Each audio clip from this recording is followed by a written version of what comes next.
Ольга Қыпата, қалың 91 тобының студентімін. Бұл палата шет тілін ерте жастан үйрену ана тілінің құндылығын әсер етеді деп санайды.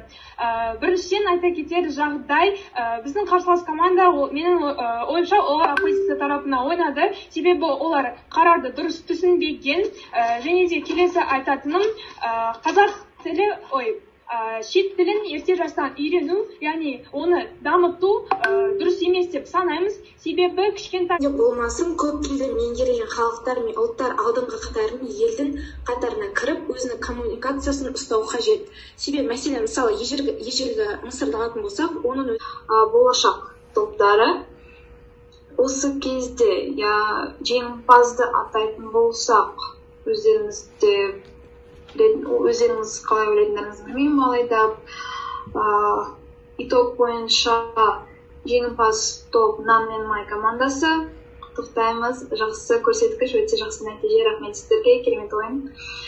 Енді жаңағыдай комментарий жасап өтетін болсақ, Нан мен дебатқа қатыса бастадым, және де ол маған менікі екенін түсіндім, өзім жақсы көре бастадым осы ойынды, және де қымбат Зарина, қымбат вообще күшті, өздері жалғыз гладиатор болып жақсы ойнады. Мен қарап барлығы әр айтқан сөздерін тыңдап масқара тамсандым.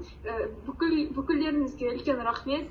Өте жақсы ойын болды. Болашақта бұдан да жоғары деңгейде ребатл